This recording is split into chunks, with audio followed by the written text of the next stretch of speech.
Anyways, let's start. So, Okay. hello everyone. Welcome to Cyber Weekly. Cyber Weekly is a podcast which talks about cybersecurity with me, Deogratius Okello, and Josephine, Olok, my co-host. Today we also have another co-host, Angela. So, today is a security review day, so we'll be having different topics which we'll talk about concerning the different security uh, situations which have been happening throughout the course of last month and some from this month. So, Angela, first of all, Josephine, how are you doing? So we continue. I'm fine, though. Hope you're well, and welcome, Angela, to the show, to the podcast. Thank you, Josephine. Hi, Deo. How are you? Hi, Angela. So, Angela, could tell us a little bit about yourself? Okay. Hello, everyone. Angella Nabbanja, seasoned civil servant and IT information officer. Passionate about all matters IT, and I'm happy to be here. Bachelor's of Science, Bachelor of Science in Computer Science holder. I have a postgraduate degree in monitoring and evaluation, and I'm almost completing my master's in information technology, majoring in Internet of Things and edge computing. Wow. That's me. I'm already threatened by your CV, but it's okay. No joke. Yeah, it's a pleasure to have Angela. Angela got in touch with me, and we kind of have a mentor-mentee relationship. So I'm very proud to have Angela on the show. Thank you for bringing me on board, Josephine. You're welcome. Okay, so we'll dive into the questions. Angela will be the first to ask me questions, then we shall proceed. Actually, she's asking both of us. So, yes, Angela, please take on the mantle of leadership. Thank you, Dale. Dale, according to April's Patch Tuesday, what attack was most found in the wild? Okay, so first and foremost, thank you for that question. So for Patch Tuesday, there are some which caught my eye, and our listeners can check out the link. But one of them was the RCE, which, according to the article, it attributed to 44% of the attacks. Remote code execution is when someone can remotely access your machine and then perform commands on that machine, then followed by elevation of privilege, meaning someone tries to become get the administrative privileges of the system. So when they get that, then I guess all hell breaks loose, as they say. Then there's one which stood out for me also, which is the spoofing one. I didn't think it was too common, but yeah, still the percentage is low, 2% for remote codex. I mean, for spoofing. Yeah, but other than that, information disclosure, that's also another one which stood out, meaning someone or another person's information is should I say,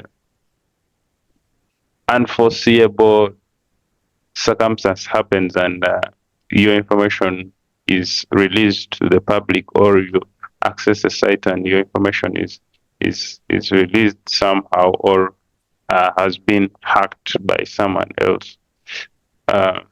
Yes, that's also another one which stood out. Yeah, other than that, the rest seem okay. Can't say okay for someone hacking, but the rest, but yeah, that's it. Okay, thank you, Dale. And which product family received the highest number of attacks? Yeah, so now when it comes to the product family, we are looking at basically the platforms which received most attacks, or this type of system which received the most types of attacks. And I always say the best thieves always look for where there are many people to attack, so, or people to steal from. So it's not new that Microsoft or Windows received most of the attacks, because the highest percentage of people from are using Windows platform, and Windows platform definitely received most of the attacks. Another one which was there was SQL Server, which anyone who was done programming before, who works with systems, you know that SQL is one of the databases used for systems, for any database of any application. So that's also another one. Yeah. Other than that, I think the rest is, I don't want to again say okay, but yeah, the rest, yeah. So yeah, I don't know which. It's moving on well. Not moving on well, but yes. So that's it. And most of the SQL attacks have been script injections. And which kind of cyber attacks is the SQL Server? So now for that, they are mostly, the SQL injection. There are also, mostly SQL injection, but there are different types of SQL injections which can be used for an attack. Yeah. But remember, most of the times there are always issues of organizations taking long to update their databases or SQL Server. So meaning, if you've not set up your firewall very well, there'll always be that vulnerability left, and definitely it's harder. And it makes it easier for them to actually access your database.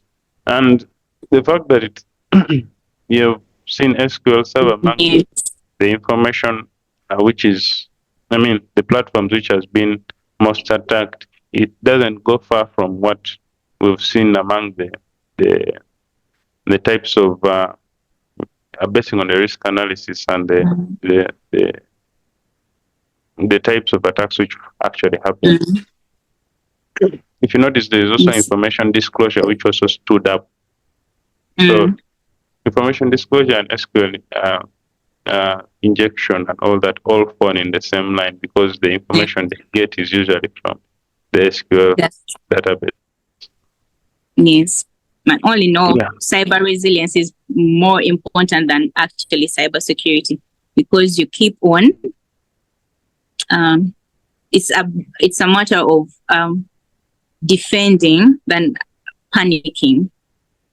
Yeah. In any organization, that's true. Which CV stood out, and what were the CVE scores for you, Deo? So the vulnerabilities that stood out for me, they're all rotating around IoT. Microsoft Defender for IoT, but at the same time, like, I was also wondering, first of all, for our audience, IoT is Internet of Things, so things which are connected to the internet, like your microwave, like your fridge. Watch. People use so many Apple Watches. So, exactly. So now these IoT devices, I thought it was only that for this Microsoft Defender for IoT. But when I researched more about it, I found it's actually a broader thing. That it's only not used for search, it's also used for, it's a system they also use for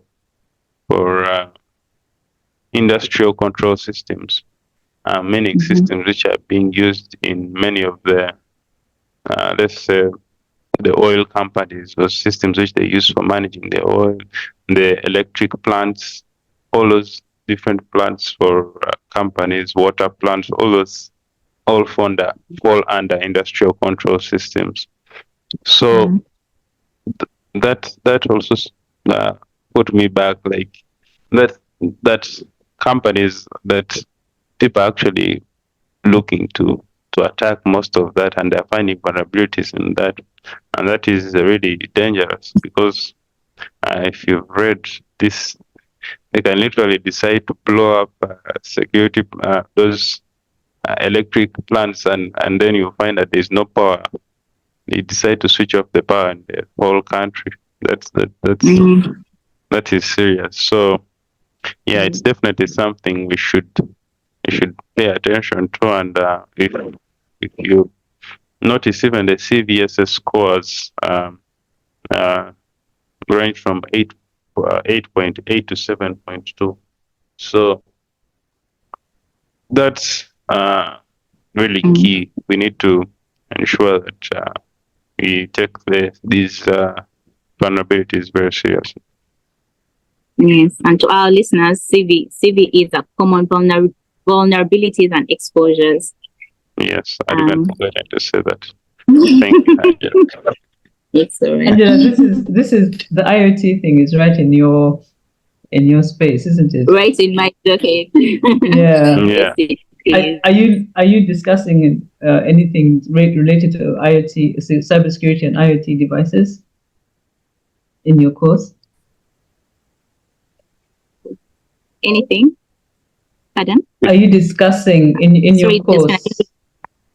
In your yes. course, can you hear me? Yeah. Yes, I can.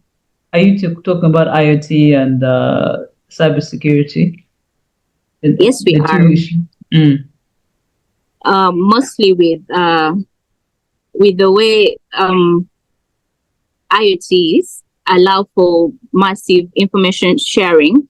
Mostly now we're talking about how people can secure their data, on how, mostly if you buy these IoT devices, you start using them and you don't know if you're sharing the information that you're sharing, if you keep it safe. Most of these companies trading in these IoT devices, let me say the smartwatches, most of this data is sold mostly for decision making, like people living in smart cities would like to know where they can go to exercise, and all this mobile data sensing and is relayed to these companies, but you don't know how safe you are and how much you are being tracked. So that needs to also be explored. But with Apple, I know once you install something, they'll ask you, do you consent to be tracked? So you can either say no or yes, but that's something we should look into, in how much that data we're sharing about ourselves, our whereabouts, and how safe we are as we continue to use these IoT devices. Oh, great. Thanks for that. They always make a joke that S stands for security in IoT. But what they mean by that is most of the times when they're setting up IoT devices, they don't always consider security. They always consider functionality most of the time. So, yeah. Sure, that's true.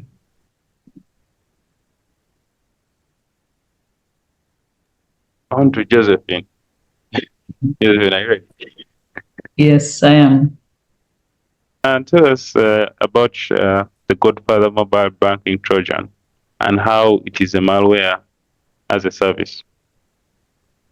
Okay, well, first of all, thanks for the education. I had never heard about the Godfather Trojan before today. So thank you very much. Movie. Of course, I know what Godfather is, but in terms of a Trojan, I was like, okay, yeah, I wonder how that relates. But yeah, so I had to do some research and found out that it's basically a piece of malware, and it targets mostly Android devices, which are specifically trying to steal your financial information. It's been reported to target about 237 banking apps across 57 countries, and it's primarily in US and Europe. There's a company called GroupIB, which is a creator of cybersecurity technologies, which reported that as of October 2022, 215 banks, 94 crypto wallet providers, 110 crypto exchange platforms had all been targeted by Godfather. It's really targeting banking, mostly targeting banking applications. So the malware as a service is basic. It means that cyber criminals can rent the Trojan's capabilities. So they're renting it as a service so that they can then use it to attack others. So, and they don't have to develop their own malware. So they just rent the service that is provided under the Godfather. It also allows it mostly targets banking apps, as I said, and to avoid detection, its developers keep creating unique samples of the virus of the malware. So it's difficult for antivirus programs to recognize it because it keeps changing, and then it can record screens and keystrokes, and it can also intercept two-factor authentication calls and texts, and it can also initiate unauthorized bank transfers. So because it's so easily distributed and it's targeted across different regions, it's really very much a global threat. So I think its main success is that it's able to adapt very quickly and evolve. But there's reports that suggest that it can shut down if the system language of the infected device is Russian, Azerbaijan, Armenian, whatever. So it basically means it avoids, if it senses that is a machine of the infected machine has any of those languages, it doesn't attack. So it looks like it's being specific to some countries within Europe and the US. I mean, essentially that it is. It just continues. The developers continue to develop it, to change it, and it's so easy for criminals because they don't have to develop their own malware. They just hire it as a service. So that's what I learned about the Trojan, about the Godfather Trojan. Okay, I think you have touched a little bit about how this Trojan is unique. But what mode of attacking the victim are they using? So there are many ways it can attack. So mostly it's through fake applications. So it masquerades as legitimate applications, and it tricks you. It will trick you into downloading it. So you'll download it, and then before you know it, that is it. Also, once you install it,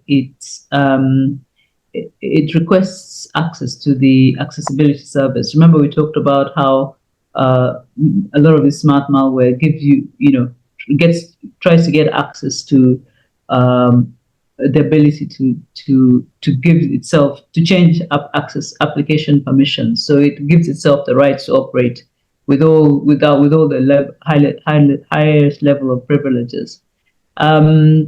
It also creates fake login screens. So you basically have this app which looks like your banking app. So there's a fake login screen. Of course, when you enter that fake login screen, then it captures everything that you use on that screen. And it also can then steal data like your SMS messages, your device details, phone numbers, and all that, and then even control your device screen. It can also initiate mobile transactions using USSD calls. So essentially, it's very smart. But of course, it's the main way it gets to you is if you actually download it. However you do it, through an app or whatever. Yeah. Yeah. That kind of reminds me of a movie called The Beekeeper, where a lady was was infected by. They actually created an RCE, remote code execution, where they actually took over the lady's machine. They even set up the fake login. Then they captured her information. So Yeah. yeah, Yeah. that's interesting. Yeah. Interesting in a good or bad way. I'm not sure yet, but It's good to know how these things work, so you can work to avoid it. yeah. Yeah. So how can one protect themselves of the attack? Okay. Of this? Yeah, I think there's a lot of things that we know that we should do, but which obviously we can do to protect ourselves. A lot of times we don't do it, especially on mobiles, right? You have to you have to download apps from official stores. So just don't download an app from anywhere. So obviously we've got in this case, because it's targeting Android devices, you should always try and upload only from, say, Google Play Store. At least at least you know to a great extent that those apps are relatively secure. Um, Even, and obviously Apple App Store as well. But also when you then download an app, even if it's from Google Store, make sure that you're not giving that app too many permissions. I think sometimes we just install, don't look at the permissions before you install. But if they're asking for a lot of things like, I want access to your screen, to your, I tend to, most apps I say, like if I download say what do I say, Global, the Global app, and it's saying I want access to your camera, or I want access to your location. I say only when I'm using the app. For context, could you give our audience the type of application Glovo is? Glovo is that food, the delivery app where you order food, or food delivery app, or you can order groceries or whatever. Then of course, regular updates to the OS. Definitely, that's an obvious one. I don't think a lot of people see the update request coming up and they ignore, because obviously the updates can be heavy, but it's so important to have the device operating system up to date, because at least it has the latest security updates, and often these updates can they patch vulnerabilities that malware tend to want to exploit. Then, of course, having some kind of security software on your mobile, I think these can help with infections, but also being cautious about um, links and attachments. We tend to get now links on emails. We tend to get links on even on SMSs. So those links, no, don't click them, even if you see it as if it's a message coming from your bank. Don't just click on on the links that come through. Then, of course, the smart banking habits which you should have. The two-factor authentication. Make sure your online banking has that, and that it uses SMS notification. Check your login screens. Make sure they look consistent. I have personally never used public Wi-Fi on my phone if I'm doing banking. If I do, then if I have to use the public Wi-Fi, I always have my VPN installed. And then the other thing is always, at least my bank always sends me messages that you should always check your bank account. Yeah, you don't want to stay for like a month without checking. Always check your bank account so that if there's funny things going on, you can you can see it and you can report it quickly to the bank and stop any, if there's anything that's unauthorized, you can hopefully stop it as soon as it happens, not much later. So those are the things that I think steps that you can follow to at least stop some of these things from happening to you, but also to safeguard your financial information. Yeah, I feel that is really key when it comes to. They always talk about. No, let me give our audience some bit of context on Glovo. Now, for Glovo, it's a food delivery app. So when it comes to food delivery, we are thinking about situations where it will require your location, it will require your Contract maybe, but really that one there we are still debating on that one. It's But still, how key else will one they deliver? is there. Yes, call them. Yes, copy the number, call.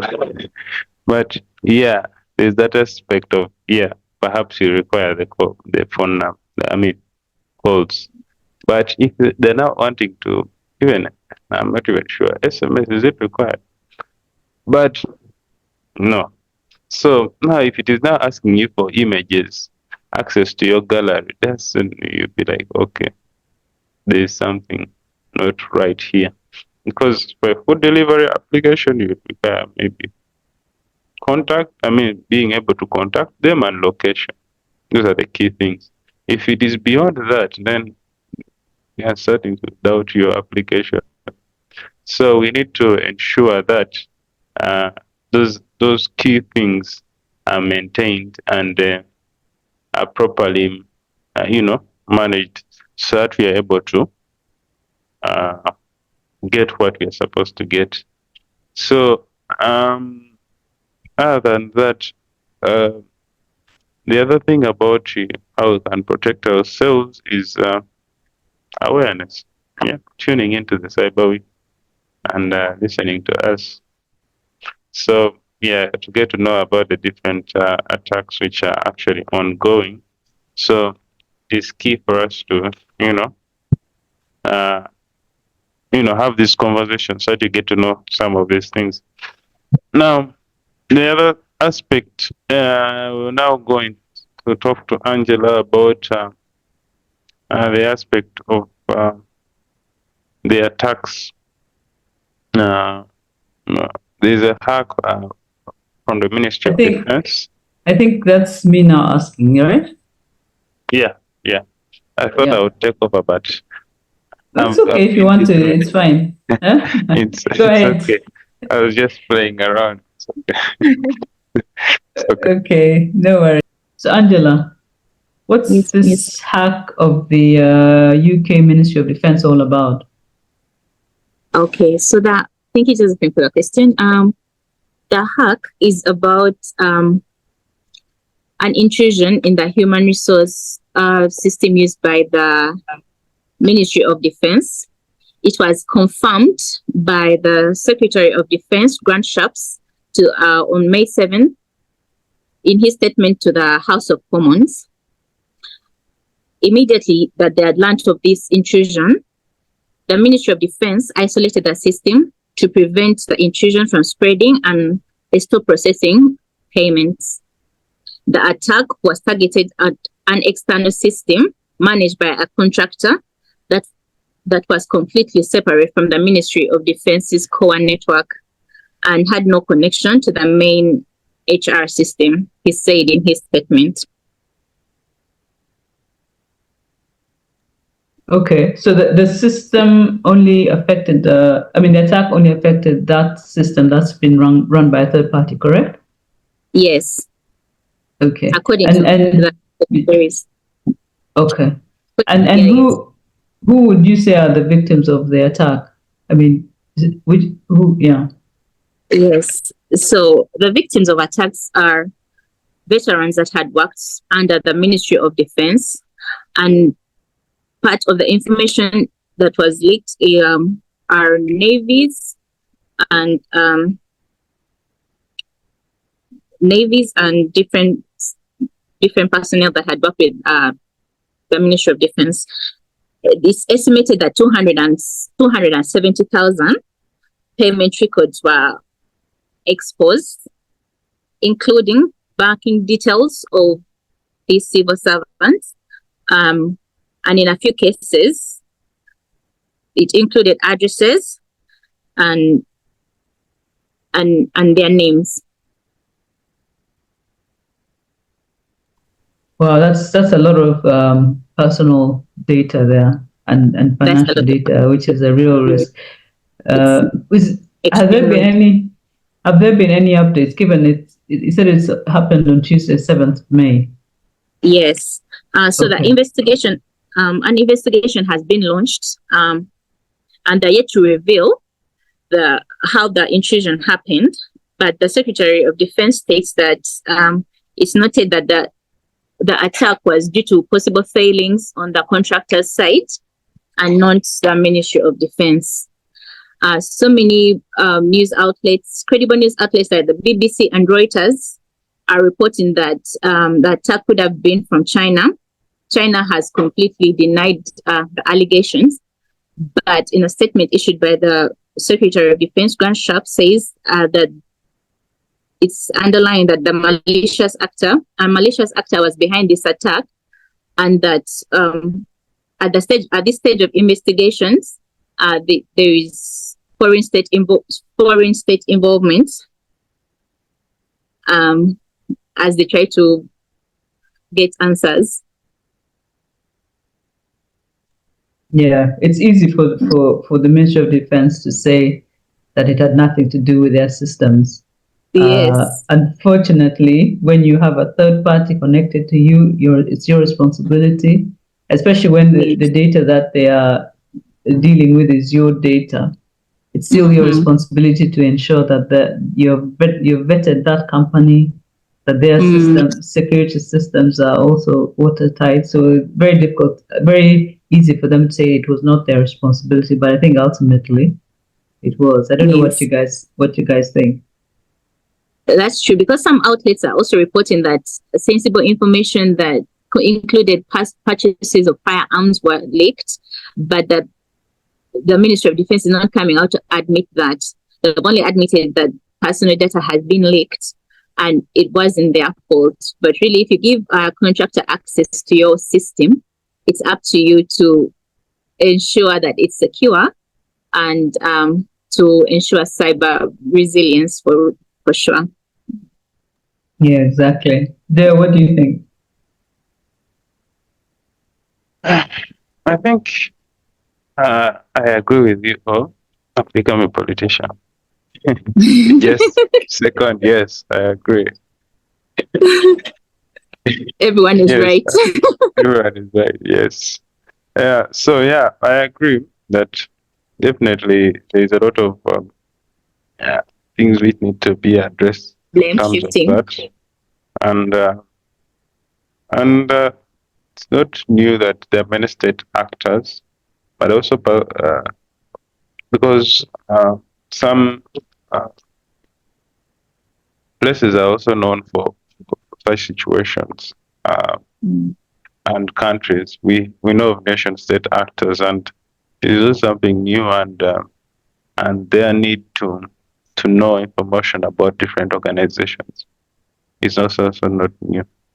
And some countries, I don't want to mention names, but some countries are known for that, and that's why you'll find that they're still moving ahead, and they're able to, because they get to know a particular country's infrastructure, and as even demonstrated in most of the attacks, you find that the target of ICSs, industrial control systems, which are usually managed organizations, and it doesn't usually start from that. It starts from stealing credentials of organizations and information, and and they all boil down to them denying.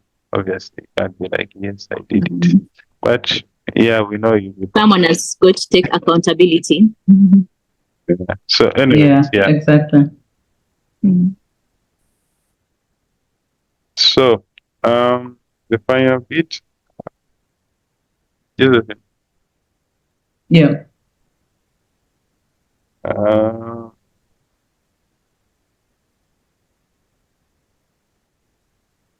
But you are proceeding. Oh, we are finishing. Okay, now. So the last question I thought you were going to ask. So what are your articles? Any articles or resources that you want to recommend to our viewers there? So the one I'm recommending, I'm actually just putting it in right now. It's the RSA conference. The RSA conference is the conference which many know about, and and there are different booths currently available. But by the time we release this episode, it would be done because it's from 6th to 9th of May. The conference basically brings on different cybersecurity professionals from different parts of the world. I was reading an article today where they're talking about over 40,000 people from different countries in one place, and yeah, it's a nice thing, and maybe actually next year you also see me there being a Oh. member. Great, that's good. That's very good. That's good to hear. Yeah. And Angela, anything that you want to recommend to our viewers? Okay, I'll recommend the Cybersecurity Hub. It's available on all social media platforms that it writes articles about cybersecurity across the world, and also to recommend our podcast, the Cyber Weekly, that they should share widely and spread the word. Yeah, thank you. In my research, I came across the Kaspersky blog. I wanted to find out more about how you can protect yourself against Trojans, especially in on a mobile phone. So that's a very nice blog.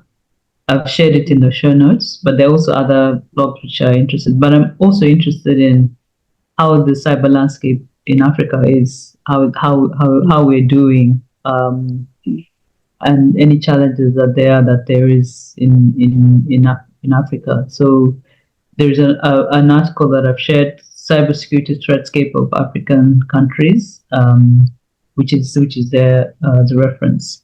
So I like to read about Africa. Nothing stood out for me specifically, but those are the two that I would recommend. So, and of course, Thank you, Josephine.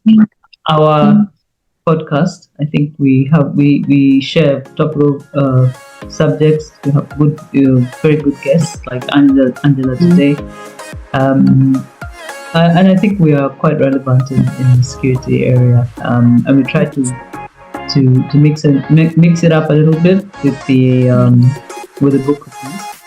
So please subscribe and like our podcast. It is available on almost any platform that you listen to on your podcast. It's also on YouTube. So please like and subscribe to it. And share widely. Yeah, I think that's all I had. I don't know whether you want to close properly, but I think I've closed. Yes. I've given you my stamp of approval. Great. It's a wrap. Oh my goodness. It's a wrap.